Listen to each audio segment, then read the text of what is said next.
Wala kayong kasalanan. Akala niyo nang binoto niyo sila, hindi. Sa oras na ito, alam niyo ba na nagkakalagayan na sa COMELEC? Ang aga-aga pa. Alam niyo ba nakaset up na kung sino yung mananalo sa 2028? Hinuhulma na nila. Ngayon, tanong, kahit sino pa sikat, kahit sabihin niyo si BP Sara, tanong ko sa inyo, sigurado bang mananalo siya sa 2028? Sigurado! Sigurado ba kayo? Sigurado kayo mananalo siya na yung dayan sa COMELEC ng DEM? Yes! Landslide! Gagawin nila lahat para hindi makaupo si BP. Kaya kailangan habang bago pa patayin. Nanalo nga si Tita Tanay Digong eh. Ang dapat natin ayusin, doon muna. Landslide! Nangangarap tayo. Ang bansa natin, hindi pa tayo gumagraduate. Doon sa senaryo na kapag kung gusto natin mabago ang bansa, kailangan magpababa tayo ng isang politiko, mag-upo ng panibagong politiko. Tanong, nakailang palit na tayo, ganito pa rin tayo.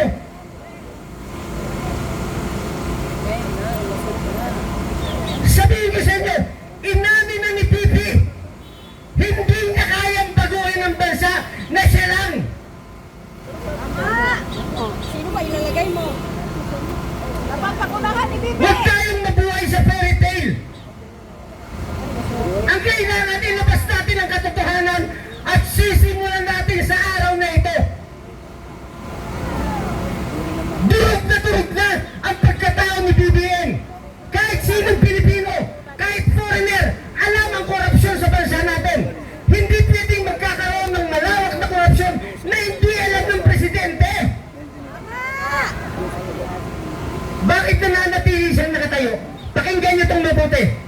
Bakit nananatili siyang nakatayo? Dahil kontrolado nila ang pagsishape ng perception through social media and mainstream media. May mga handler sila, magagaling, foreigner. Anong trabaho ng foreigner? Nagbabato siya ng mga information doon sa mga aktor. Ito sabihin mo, ito sabihin mo, ito sabihin mo, ito sabihin mo. Consolidated yan, coordinated yan. Madali nilang patayin yung totoong narrative.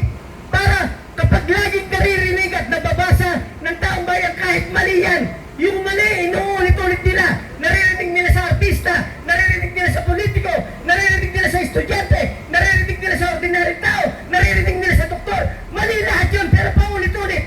Sa normal na kaisipan, nagiging tama. Inuulit, isang araw, dalawang araw, tatlong araw, isang buwan. Example, nung lumabas yung 18 Maris, unang araw sa Club Pilipino, paano pinatay nila kaagad yung balita at hinulma yung perception? Hindi ko yun ang papatay. Sumunod na araw, walang lumabas na balita sa mainstream. Sino lumabas? Si Norman Mangongsin at saka si Makagago. Paulit-ulit, ganun nila pinapatay. Lahat yan coordinated. Yung binibigyan ng information, mga aktor na lang yun. Yung mga artista, yung mga estudyante, lahat, mga professional, mga aktor na lang binibigyan ng, ito baba, ito sasabihin mo, ito. Kasama yan, mga politiko. Troll! Troll ang kalaban! 1,000! Binabayaran! Anong ginagawa ng troll? Bantayan yung mga social media ng kalaban ng gobyerno. Papatayin kagad nila yan. Akala nyo na isi-share nyo yung mga sinishare nyo yung vlog nyo. Umiikot lang yan doon sa circle of friends mo. Hindi lumalabas yan. Shadow ban. Troll yan. Yung machine, ang ginagamit nila machine, yung machine nakaprogram. Words, sentence, paragraph, binabantayan ng machine. Sandali nila i-block yun. So tao, na libo, machine, paano tayo mananalo? Lahat ba nang lumalabas sa mainstream, totoo? Sagot! Hindi!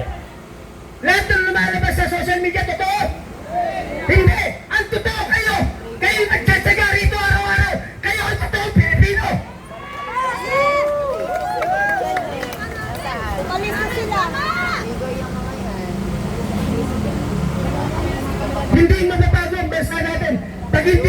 nagsishare ng katotohanan. Dapat yung maintindihan. Sumama kayo sa kalsada. Mas maganda pa nung wala tayong cellphone eh. Bakit? Pag sinabi mong, punta tayo doon. Hala, ang dami ka agad punta. Kasi walang balita, nasa kalsada lang balita. Bakit hindi tayo dumadami? Kasi lahat nakabantay sa cellphone. Ang mindset ng karamihan, kukunti pa lang sila. Pupunta ako ng pagmarami na sila. Eh, 1 million kayo, ganun ang kaisipan. Lilipat sila. Paano tayo dadami? Hindi kailangan na sumigaw tayo na armed forces, mag-withdraw kayo ng support sa presidente. Armed forces, mag-putin kayo. Armed forces, hindi yun ang sigaw natin. Ang sigaw natin, huwag kayong mag-withdraw sa Pangulo. Huwag kayong lumaban sa gobyerno. Pero putang ina, supportahan niyo yung nagsasabi na totoo.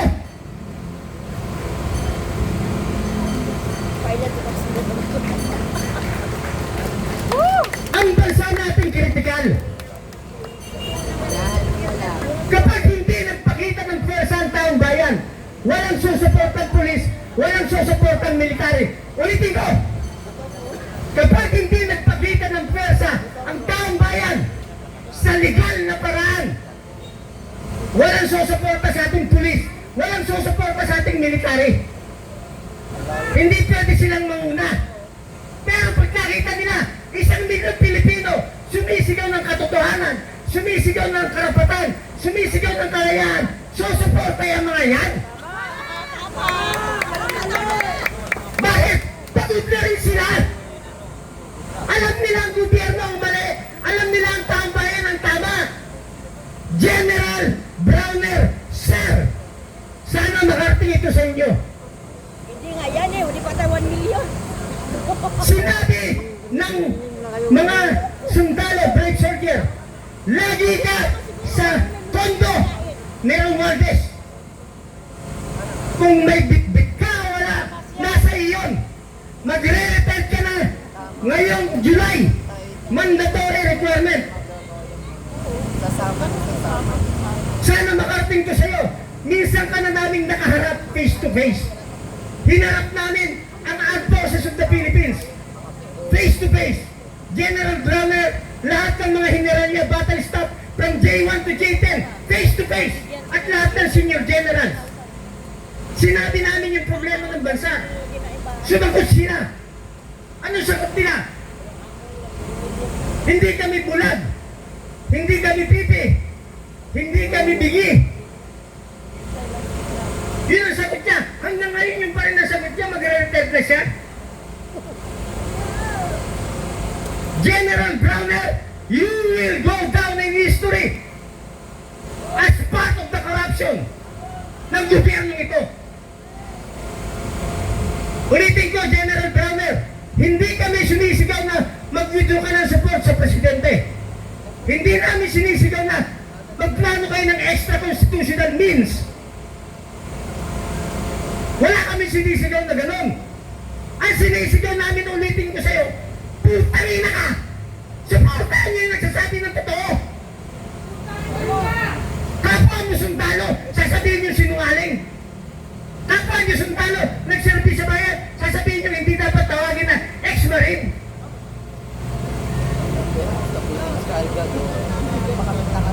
Ano ba, sir? Yung mga kapatid nating pulis, minsan may friction tayo, battles.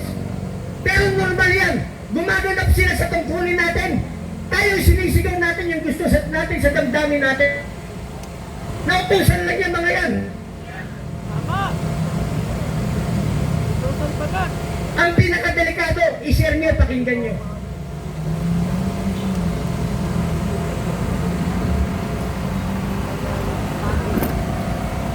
Yung binanggit ni Pig Lacson na disgruntled na ang karamihan ng AFP up to battalion level, may pinagmumulan yun. Nabasa nyo? Sino nakabasa? May pinagmumulan yun. Senaryo. Importanteng malaman nyo yung senaryo. Paano? Kung may kamay ang US at sabihan yung mga junior officer, Mag-military junta kayo. Walang upong politiko. Walang upong sibilyan. Puro military. Ikaw, BBM, excel ka. Ang i-DBA namin si Romualdez. Alam niyo ba yan? Hindi ko sinasabing totoo yan. Pero yun yung na-analyze namin na posibleng mangyari sa bansa natin. Hindi na tayo magkakaisa. Huwag tayong mangarap na magkakaisa pa tayo. Bakit? Ultimo nga sa pamilya natin eh. Hindi tayo magkakaisa ng isipan. Sinasabihan tayo ng mga anak natin. Ano ka ba? Pagtatanda mo na sa kalsada ka pa, makasagasaan ka dyan eh. Sa bahay ka na lang, matulog ka na lang. Tama, mali! Kung sa bahay hindi tayo nagkakaisa, huwag tayong mangarap na magkakaisa tayong lahat at hindi mangyayari na milyon lalabas sa kalsada. Bakit? Ang hirap ng buhay. Pag hindi pumunta ka sa kalsada isang araw, daily ang tinatanggap mo, weekly. Isang araw mawala sa'yo, anong pagkain mo? Ang hirap. Pero kung magkakaisa tayo, isang araw i-declare natin, 2 araw, maximum 3 days, sacrifice tayo. Mag-sacrifice tayo isang araw, isang sakripisyo na lang. Magsama-sama tayo lahat. Isang sakripisyo na lang. Yun lang ang gustong makita ng mga kapatid nating pulis at kapatid nating mga kasundaluhan. Sama-sama tayo. Ano gagawin natin? Tama na, hirap na kami.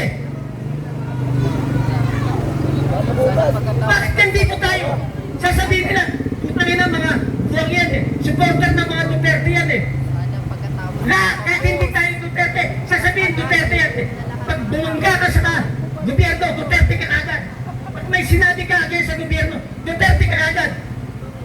Hindi niyo ba alam na marami ng Marcos loyalist at marami ng mga dilawan ang gustong umalis doon sa partido nila, sa grupong kinabibilangan nila?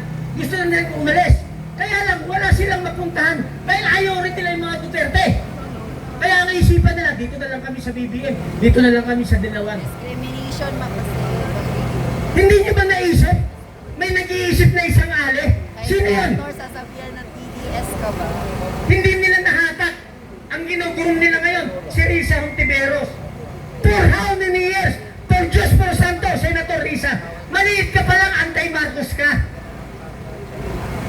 Bago mag-eleksyon, anti-Marcos ka. Nung nanalo si Marcos at nakikinabang kayo, hindi ka na anti-Marcos. I love you, Marcos na. Si Marcos naman, ang ayaw magpalibing at nagpatalsik sa tatay niya, mga liberal. Pero ngayon, okay na rin sa kanya sa liberal. Naghihinguran sila parehas ng mga pwet nila eh. Liberal. Makabayan. Marcos. Nagkaisa rin sila gamit ang mainstream media. Hindi ko sinasabing bayaran lahat. May mga kaibigan ako sa mainstream media, mababait. Nagkataon lang na reporter lang sila, cameraman lang sila, hindi naman sila nagdi-decide. Pag nag-capture ito yan, dadalhin sa office nila, doon sa editor nila. Yun na nagsasabi, huwag mong ilabas yan, isplace mo yan. Bakit ayaw nila sa mga Duterte? Para maintindihan nyo. Dahil, nung panahon ni Digong, halos mawala na sa mapa ang liberal. Halos mawala na ang Makabayan. Mga CPP, NPA, halos mawala na.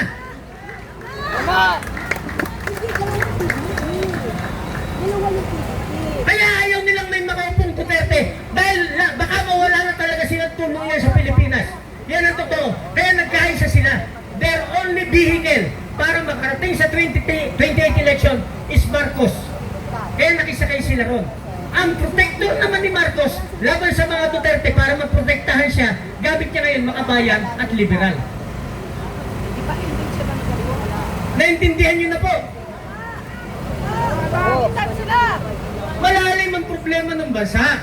Huwag kayong matakot kasi wala naman tayong sinisigaw na revolusyon, wala naman sedition.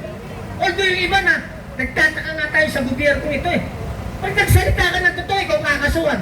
Putangin na yung mga nagsisinungaling nagnakaw. Walang nakasuhan hanggang ngayon. tayo nagmamarcha dyan. Mapayapa, nagmamarcha. Wala man tayo sinisigaw na anti-government. Nagmarcha, makabayan. Ang laki-laki. CPP, ANDA. Ando pa yung banner nila. Kung hindi nila ina-aresto. Harapan na. Bago ako magtapos, mga kapatid, ulitin ko. Minsan lang tayo mabubuhay sa mundong ito. Minsan lang kayong mainstream media, minsan lang kayong mabubuhay. Kayong social media vlogger, minsan lang kayong mabubuhay. Mga senador, mamamatay rin kayong lahat. Mga congressman, mamamatay kayo. Presidente, vice president, lahat tayo mamamatay. Walang mananatiling nakatayong ito. Habang may hininga pa tayo, habang may pagkakataon pa, habang nagsasama-sama tayo, habang palakas pa tayo, mag-set tayo ng date, 3 araw lang. Yayain nyo, pati mga kaaway nyo. Awayin nyo mga kapitbahay nyo, awayin nyo. Patuloy yung bahay. Lahat ng kapitbahay, patuloy yung bahay. Putangin nito, suntukan tayo sa Senado. Doon kayo pumunta. Go tayo! O, didadami tayo. Simula bukas! Gawin natin! 3 araw lang. Yayain nyo kahit kaaway nyo. Tapusin na natin ito. Kayo nga mag-set, hindi kami. Kayo nga mag-uusap kung kailan. Pag hindi natin ito tinapos, ang bansa natin mapupunta sa kamay ng foreigner at gagamitin tayong proxy war sa napipintong gera ng US at saka China. Magiging Ukraine tayo. Yung nagsasabi dyan ng mga sundalo, lalaban tayo. Sabi ng mga sundalo si Brown, we are a high experience military. Putangin na, pati ako naniniwala. Lalabanan mo yung China. Eh puta yung mga rebelde sa bundok, di nyo matapos eh. China pa. Run! Run! Support! Sa mga kapatid natin, pulis, pasensya na kayo, minsan nagkakaroon ng friksyon. Ginagampanan nyo trabaho nyo, yung galit ng taong bayan, nakikimkim. Gustong pakawalan. Nagagalit ang taong bayan, pagka mas kinakampihan nyo, yung makabayan, yung liberal, yung Marcos, kesa sa mga nagsasabi ng totoo. Sinong di magagalit doon? May maleta! May pera! May malita! Mga kapatid, iisa lang itong bansa natin. Ang ikakapanalo ng bansa natin nasa pagkakaisa. Ulitin ko, ang ikakapanalo ng bansa natin isa lang, nasa pagkakaisa. Pilitin nyo na, hatakin sila. Pumunta tayo, pumili tayo sa isang lugar na payapa. Pakita natin numbers natin. Kaya natin sinisigaw si Sara. Kahit yung iba sa atin di siya gusto. Pero yung mga abogado, bakit siya sinisigaw? Kasi siya yung constitutional successor. Pag sumigaw tayo ng iba, unconstitutional yun, extra-constitutional yun. Kahit ayaw natin, ano gagawin natin? Siya yung susunod eh. Ang problema, pakinggan nyo. Pakinggan nyo. Yung presidente, alam kahit na mga elementary, bangag. Yung apo ko nakita sa TV, sabi ng apo ko, bangag. Nagtaka ako eh. Alam na natin lahat, majority. Wala na tong gobyerno natin, wala na to. Yung sinasabi niya ito eh. Kaya nalalubok yung bansa natin. Paano kung hindi pala kaya ni BP Sara?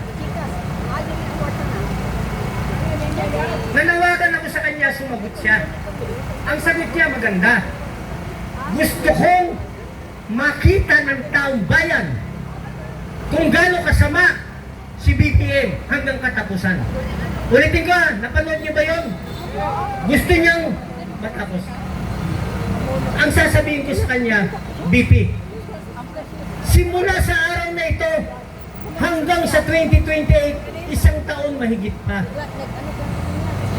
Yan gap na yan, gap, galing ngayong araw hanggang sa 2028, yan gap na yan. Nag-i-invite tayo ng more disaster to happen. Dapat ginanon. Baka pagdating ng 2028, iba na senaryo. Maraming pwedeng mangyari. Ulitin ko, hindi tayo sumisigaw ng unconstitutional, extra-constitutional. Wala tayong sinisigaw sa military. mag-kuder na kayo, mag-aware na kayo sa gobyerno, mag-withdraw kayo, walang ganun. Ang sinisigaw natin, protektahan nyo yung nagsasabi ng totoo. Bakit yung ginigipit na pumasok dyan? Yung 18 brave soldier, yung 7 na Marines na additional, yung 4 na Coast Guard na active na papasok dyan. Kaya sila nag-lockdown dahil ayaw nila mag-hearing eh. Baka nakulong din sila. Eh sa atin yan eh. Building natin yan. Kahit pumasok tayo dyan, legal yun. Ulitin ko, kahit pumasok tayo dyan, legal yun. Atin yan. Pera ng tao bayan ang babayan. Kaya hinihikayat ko, milyon rito, kahit hindi milyon, 100,000. Babantayan natin ito. Sasabihin natin kay Cayetano, bago ka bumaliktad, Cayetano, mag-hearing ka, tapusin mo. Lahat ng Marines papatawag. Tapusin nyo, marathon hearing. 3 araw, 5 araw, tapusin nyo. Dito kami tambayan. Hindi namin papapasukin ang NBI. Hindi namin papapasukin ang pulis. Kahit magkamatayan, tapusin nyo yung hearing. Mag-iring dito sa labas. Sa labas ang iring. Magdasal tayo mga kapatid. Ulitin ko, minsan lang tayo mabubuhay sa mundong ito. At never na ito mauulit pang muli. Kaya natin ito ginagawa para sa mga anak at apo ng ating mga kapulisan. Para sa mga anak at apo ng ating kasundaluhan. Para sa mga anak at apo ng mga dumulyong politiko. Kaya natin ito ginagawa. Hindi lang para sa atin. 3 araw ang hinihiling ko, mga kapatid. Mag-uusap-usap tayo. Tapusin natin ang laban. Magandang hapon sa lahat. Okay, maraming salamat po, retired Captain Ray. Naintindihan ba natin ang sinabi ni Captain Ray? Ang susi